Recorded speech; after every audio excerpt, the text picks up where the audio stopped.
de suivre ce programme. Merci aussi d'aimer les vidéos et de les partager. Journée de la femme oblige. Le 8 mars, journée internationale des droits de la femme. Normalement, moi, appellation. Mais ça a évolué jusqu'à ce que maintenant, on a journée des femmes ou journée de la femme. J'ai le plaisir d'accueillir une sœur de combat, une battante, Djali Badiane. Djali Nodef. Ça va. Quelle journée? Ça va, chargé, mais ça va. Voilà, sur nos journées, on dit, à la base, c'était la journée internationale des droits de la femme. Expression qui évolue, journée des femmes ou journée de la femme. Tout en oubliant le plus important, je pense, moi, le mot droit. On est en 2018, donc au XXIe siècle. Est-ce que cette expression, pour vous, garde encore son sens? Déjà, je suis internaute qui suivre Leuz TV sur Internet et sur YouTube. Je dirais que oui, même si l'aspect folklorique est assez couvrir les grandes importance, mais ça n'empêche pas qu'on parle de nos droits. Parce que la journée internationale des droits de la femme, il faut qu'on parle de nos droits, c'est ça qui est important. Mais bon, raccourci, c'est peut-être tout l'aspect folklorique, tout l'aspect fête, tout l'aspect tchakaï, sansé, machin truc, mais ça garde tout son sens. Pour nous, la nouvelle génération, il faut qu'on continue à garder ce sens-là qui nous permettra d'avancer dans les combats. Est-ce que, filles du Sénégal, les droits des femmes sont respectés? Parce que respecter, quand même, certains koy lam-lamé. Respecter, je ne dirais pas non. On a eu des avancements, mais c'est des pas de caméléon, quoi. Par rapport au monde qui nous avancé, par rapport à notre évolution en tant que femme moderne, nous aimer. Parce qu'il y a beaucoup de points sur lesquels Ken Doussi wax et que nous devons mener le combat. Il y a l'égalité des salaires, ce qui est aberrant dans ce pays. Tu as le même diplôme qu'un homme, vous avez les mêmes compétences, le même travail, et il gagne au moins 20% de plus. L'homme gagne 20% de plus que la femme. Alors que c'est travail égal, compétence égale, donc salaire égal. Il y a ces combats-là, il y a la puissance paternelle, il y a le droit des femmes sur leurs enfants. C'est des combats à mener. Je ne dirais pas qu'on n'avance pas, mais on avance à pas de caméléon. Trop. Droit paternel, parce que nous sommes en par exemple, je séparé avec papa, je suis en charge, malgré que certains papas quand même y contribuent, mais ce que je décider, je suis obligée d'avoir l'autorisation paternelle, c'est-à-dire que je droit à mon propre dom, de entretenir à 100%. Est-ce qu'à ce niveau, on espérer par exemple avoir un peu plus de chances que l'on changer? Bon, ça c'est une question, je l'ai toujours trouvé, pour beaucoup de femmes c'est une question assez taboue. Parce que dañuy japp que ni góor moy kilifa kër gi. Donc cette puissance paternelle, beaucoup de gens trouvent que c'est assez normal. Mais on évolue, comme li ma la wax, le monde évolue. Maintenant jigéen ñi ñoo yor seen kër yi, yor seen doom yi, xaaratuñ ci kenn. Donc on doit pouvoir adapter cette loi à nos réalités. Mënoo jur sa doom, même pour déclarer il faut attendre son père. Pour mu am passeport, il faut l'autorisation parentale de son père. Ce n'est plus normal parce que góor ñi yoratuñu kër yi, yoratuñu njaboot gi. Boo yoree doom nga nekk jigéen, yaay lijjanti jàng bi, yaay lijjanti éducation bi, yaay lijjanti leneen ak leneen. Donc on doit pouvoir cette puissance parentale mu nekk à valeur égale. Boo yoree sa doom nga disi nga nekk yow kese. Muy femme divorcée célibataire, muy femme même mariée boo xamanteni moom mooy sonn ci njabootam, la femme doit pouvoir avoir le même droit et les mêmes possibilités sur ses enfants que l'homme. Mais mënuñu nekk au XXIe siècle, en 2018, et que nos lois sont encore au début des années 1900. Donc côté bobu, je pense que il faut que nous gën centraliser le combat. Il y a beaucoup de gens qui sont pas au courant. Le malheur c'est ça. Il faut qu'on crée une dynamique pour que nos autorités nous entendent. Moi, nous lancé ce matin l'hashtag changeons nos lois. Il y a certaines lois qui sont obsolètes, que forcément il faudra que nous changions pour l'adapter aux réalités bini dundu. Jigéen ñi légui ñoy yor sen doom yi, ñoy fay école, ñoy leen di yobbu ñu jàng, ñoy lijeenti sen avenir, ñoy lijeenti université yi, ñoy jox ñu lekk, ñoy yobbu ñu tukki. Donc les femmes doivent pouvoir avoir la même autorité que l'homme sur les enfants. Lolu mom ñoo ngi ci je pense ce matin avec le lancement de l'hashtag changeons nos lois, on va créer une dynamique sur ça dans tout le Sénégal. Il faut que d'ici objectif biñ joxé ñun entre ñun ñi ko waxtané d'ici 8 mars 2019 qu'on nous entende. C'est la moindre des choses, qu'on fasse des mémorandums, que le chef de l'État nous entende, que keneen ak keneen képp ku si war a jot ñi xeexoon pour la loi de la parité par exemple am xeexaat ba ñu mën a changer la loi sur la puissance paternelle. Déjà parlant de paternité, de parité. Est-ce que depuis bi ñu promulgué cette loi bi léegi il y a peut-être certains changements yoo xamante ni on les note qui peut-être les femmes un peu plus modernes qui sont dans la capitale et qui jouissent de certaines opportunités contrairement à la femme rurale parce que tey jii boo demee dans certains villages comme on dit le droit à la terre femmes yi ba léegi amaguñu assez de puissance combat bi on a l'impression que c'est un petit peu centralisé au niveau des grandes villes Dakar Thiès peut-être 3 ou 4 nga ci dolli jeex na mais les femmes qui sont au village qu'en est-il d'elles? Parité moom même Dakar sax doxul. Pour dire vrai, c'est une loi qu'on a votée, mais que personne ne respecte. À l'Assemblée nationale, au Conseil des ministres, c'est pas respecté. Parité, dañ ni fu 50% d'hommes am, si poste de responsabilité, 50% de femmes am. Déjà à la base dans le gouvernement, c'est. Il y en a pas. Assemblée nationale, la même chose. Qu'est-ce qu'on nous sort comme excuse? Il y a pas assez de femmes compétentes, c'est pas vrai.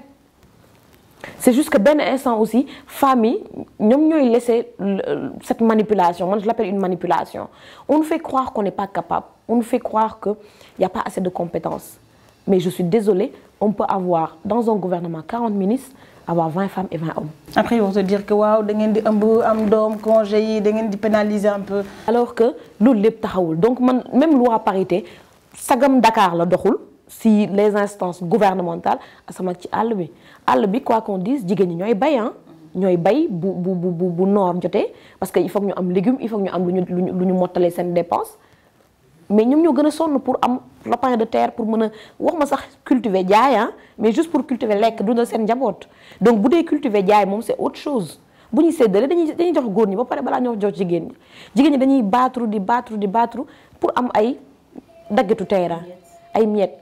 Pendant instant boobu noonu ñoo ngi jox benn peut-être 10 hectares benn góor boo xam doyewu ko dara du ci def dara sax alors que c'est prouvé que ni soo ko joxoon jigéen mais 1 an laa la may mu def une activité boo xamante ne nii dina si dundal njabootam te jigéen bu développé fu mu munti nekk muy femme rurale femme urbaine jigéen bu développé famille bi day développé wu. Est-ce que du société bi à la base moo ñu njëkk a tëj il y a aussi l'aspect religieux c'est-à-dire une femme elle doit toujours être derrière. Est-ce que le combat que nous menons, parce qu'on est toutes dans le même bateau, est-ce qu'il n'est pas en quelque sorte perdu d'avance? Parce que la société, elle est là. La religion, elle est là. Et c'est des deux choses yoo xamante ne malheureusement mënuñu ko jéggi pour teg leneen. Je crois que les femmes ont un rôle d'éducation.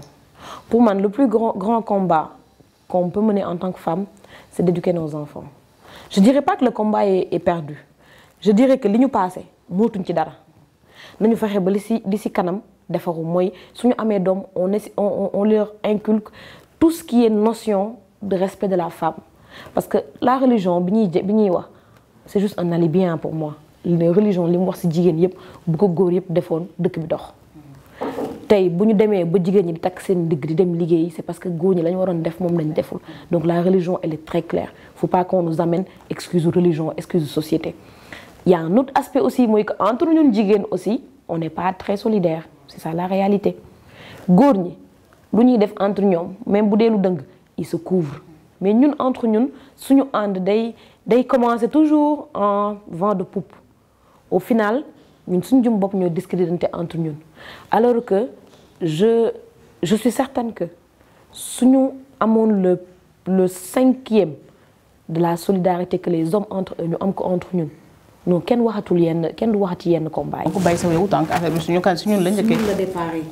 parce que c'est nous d'abord les questions qui nous concernent man tout ce qui concerne mes droits je me dis que si man la dépendre ba pare balaa muy dépendre si balaa muy dépendre si keneen donc c'est à moi de prendre les dispositions pour lesquelles ak yi tax ñu respecter man samay droits donc il faut que ñu commencer par foofu on a une société on se cache derrière la religion. On se cache derrière nos traditions et autres alors que Afrique Sénégal tradition matriarcale la ñu am boo demee ci séeréer yi wala ci yeneen ethnie yaay séeréer yi yaay bu njëkk ba boo daan donn sa côté yaay ngay doonee sa nijaay parce que yaay dafa am importance yaay mooy joxe sa làkk mooy joxe sa origine. Donc mënuñu ñu gëmloo que ni dañoo xëy suba rek après les hommes non nos sociétés fondamentalement sont matriarcales yaay mooy joxe origine mooy joxe sant mooy joxe leneen ak leneen. Donc on doit pouvoir baser aussi loolu noonu et occulter tout ce qu'on nous donne comme mirage. Oui, excuse, la religion, la tradition n'est pas comme on le dit, la religion la même chose. Suñu basé aussi ce qu'on a de plus fondamental, moi suñu ay tradition, sur ce qu'on a de plus personnel, moi la religion, on trouvera que ni avant kenn Dieu nous a accordé des droits et que la société aussi nous a accordé des droits et que ñu war ko réclamer bañ ci xaar kenn. Mais est-ce que ñun suñu génération ce statut de marié, est-ce qu'on est vraiment obligé de l'avoir pour être une femme? Comme je le dis souvent, Sénégal ou peut-être entre guillemets en Afrique, je vais beaucoup dans l'Afrique australe, je me suis rendu compte que ça existe que chez nous. Moi, Sénégal, boo nekkul marié amoo statut social. Kenn faalewu la. J'en donnais l'exemple hier de Coumba Gawlo, mais cette dame, moi je la respecte parce que pour avoir travaillé avec elle pour quelques fois, mais liggéeykat la hein, quoi qu'on dise. Mais toujours soo waxee Coumba Gawlo wala une autre femme de tête qui n'est pas mariée yii amul jëkkër. C'est la première réponse que tu entends. Donc fii statut social marié moom soo ko amee mooy tu es arrivé à la terminus quoi. C'est la meilleure chose. Je pense que cette nouvelle génération est en train de changer les choses. Man sama position personnelle lenn la l'épanouissement sama propre épanouissement man je l'ai marié ou pas marié.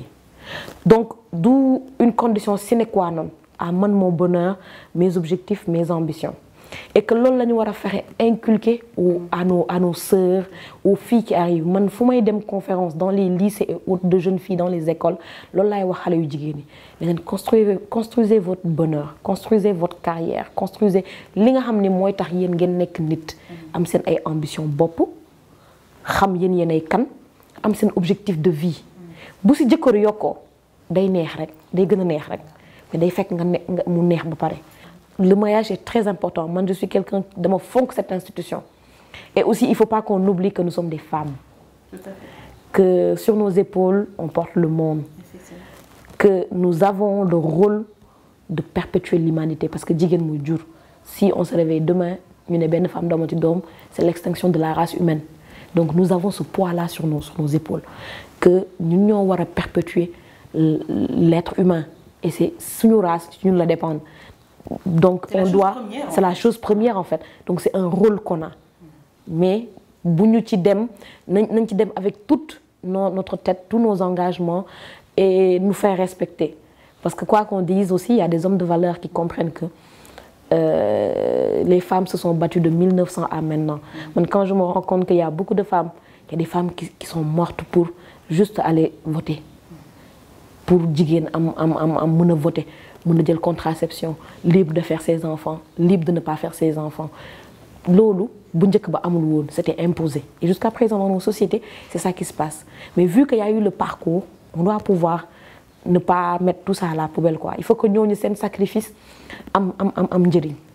Donc il faut que nous continuions le combat tout en sachant que nous sommes des femmes et nous sommes des femmes africaines. Est-ce que suñu combat bi nekkul un peu benn couteau à double tranchant parce que dañ naan ñu oui da ngeen di wax naan waaye parité jusqu'à ce que maintenant xaw nañu tàmmal góor yi lu yomb mooy que ni indil ma indi. ñun ñoo war a trouver équilibre bi comme je dis ak sama promotionnaire yi ma xam yi ma jàngandool les filles que j'ai connues à travers mon parcours et tout li ma leen di wax toujours dans nos discussions man leen soyez des femmes fortes. Mais boo leen ñibbisee seen kër votre habit d'intellectuel tenace et tout sumi leen ko ngeen teg ko ci biti vous rentrez chez vous et vous devenez des femmes parce qu'il faut trouver l'équilibre man je suis croyante comme beaucoup d'entre nous aussi et que yàlla daf ñu jox ku ci nekk un rôle à jouer buñ ko jouer rek équilibre am mais munoo par exemple ñëw am dara parce que vie commune mariage même vie de famille dafa am ay conditions yu tax muy dox dama yor sama kër y a certains rôles que je dois jouer. Je dois gérer peut-être la cuisine, le ménage et autres. Même si je vis, même si moi, avec ma famille, mes frères, mes soeurs, papa, maman, tu as un rôle à jouer. Que chacun joue son rôle et équilibre de fait. Maintenant, nous aussi, nous transposer la parité. Nous, une génération, il y a beaucoup de femmes qui n'ont pas compris cette nuance-là. Et l'on a un échec, il y a si mariage après. Parce que c'est des femmes fortes qui rencontrent des hommes qui ne veulent pas qu'on dispute leur autorité. Et ça fait toujours un clash. Maintenant, il faut trouver l'équilibre, le savant équilibre. Sagam jigen mo meun xey suba avant muy dem liggéey sang xalé jox leen ñu ndéki yapp leen ci autom yóbbu leen ñu jàngi wàcc dem jëli leen ñëw togg reer sangaat leen dugal leen ñu dem tëddi mu defar këram et tout ba pare s'occuper d'un homme derrière. Nous sommes des superwomen. En tout cas, merci Djali de nous accorder quelques minutes. Le combat continue. Hein? Oui, bien sûr. On a d'autres projets devant nous. Oui, vraiment, c'est mon engagement pour d'ici l'année 2019, l'année prochaine, le 8 mars prochain, Inch'Allah, c'est ça, c'est changer nos lois. Il y a des lois dans le code de la famille sénégalaise qui ne marchent plus. C'est obsolète. Il faut qu'on tape sur la table pour nous changer ces absurdités. Nga nek jigen yor sa kër di liggéey sa jëkkër feebar mënoo ko prendre en charge parce qu'il y a l'autorité parentale.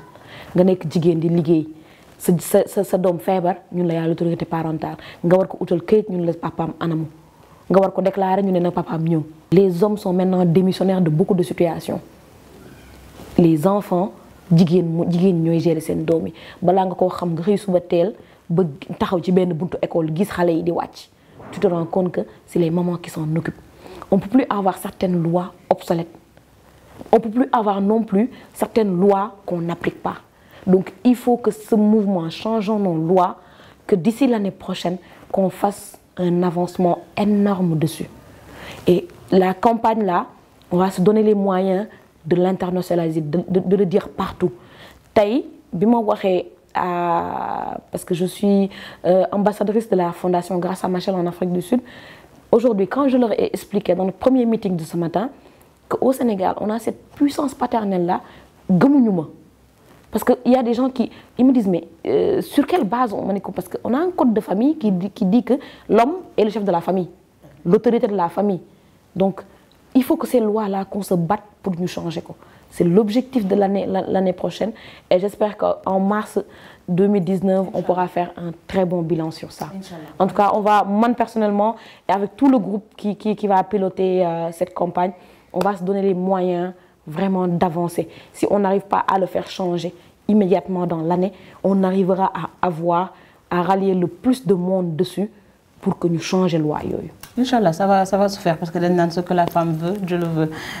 On a fait ce plateau spécial Journée de la femme pour parler des droits de la femme, pour parler de l'évolution des droits de la femme au sein de notre pays. Je suis Djali Badiane, activiste, blogueuse. En tout cas, je souhaite aussi bon vent pour ce mouvement Changeons nos lois. Espérons, Inch'Allah, que les lois seront changées. Merci Djali, merci pour ce petit moment. Amoul Fissé. Amoul Fissé, ouais. Merci à toi aussi, merci à toute ton équipe. Merci. Je vous donne rendez-vous très bientôt pour un autre numéro.